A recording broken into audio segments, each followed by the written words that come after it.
বিসমিল্লাহির রহমানির রহিম। আসসালামু আলাইকুম। আরও নতুন দুটি রান্না নিয়ে আসলাম। বাই দ্য ওয়ে, আমি মাহমুদা খানম, মাহমুদা ডান্স থেকে সবাইকে স্বাগতম।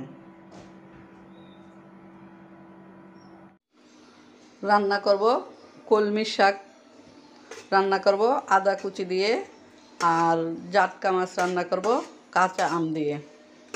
একটি কারি কুকার বসিয়ে দিয়েছি সরিষার তেল, দিয়েছি 2টি কাঁচামরিচ মাঝখান থেকে চিড়ে,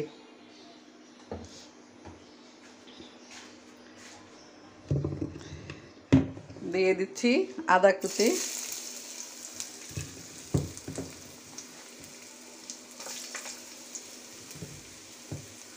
দিয়ে দিচ্ছি রসুন কুচি,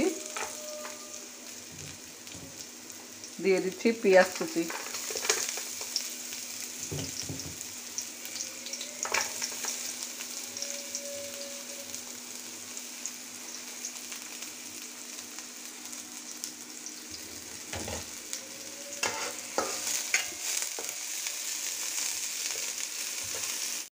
আদা রসুন পেঁয়াজ গোল্ডেন ব্রাউন করে ভেজে নিলাম। এ পর্যায়ে দিয়ে দিচ্ছি কেটে রাখা শাকগুলো ভালোভাবে বেছে পরিষ্কার করে ধুয়ে তারপরে কেটে নিয়েছি।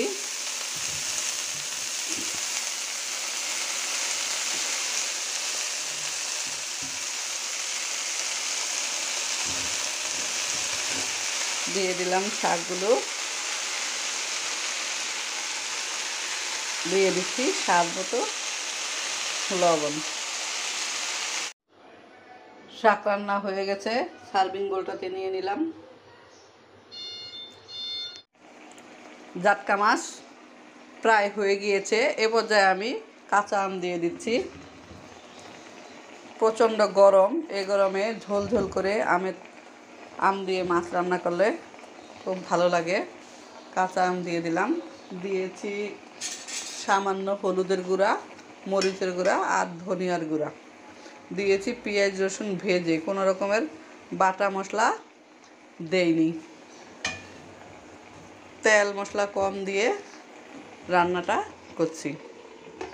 ঢাকনা দিয়ে ঢেকে 5 মিনিট রান্না করব। রান্নাটা অলমোস্ট হয়ে গিয়েছে।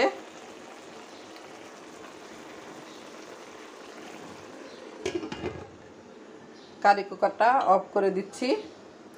5 মিনিট পরে সার্ভিং বলে নিয়ে নিব। ফিরে এলাম 5 মিনিট পরে। আমার আম দিয়ে জাটকা মাছ রান্না কমপ্লিট। নিয়ে নিচ্ছি এই সার্ভিং বোলটাতে। পাতলা পাতলা ঝোল দিয়ে রান্নাটা করলাম। দিয়েছি হলুদের গুঁড়া, মরিচের গুঁড়া, ধনিয়ার গুঁড়া, আর দিয়েছি রসুন পেঁয়াজ কেটে। কোনো রকমের বাটা মশলা দেইনি।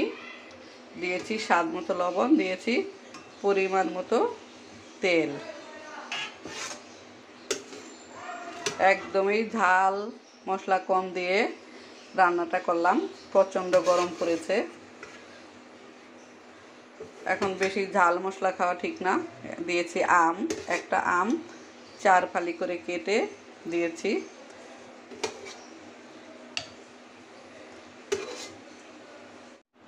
হয়ে গেল আদা দিয়ে কলমি শাক রান্না, আর কাঁচা আম আলু দিয়ে ঝোল ঝোল করে জাটকা মাছ রান্না।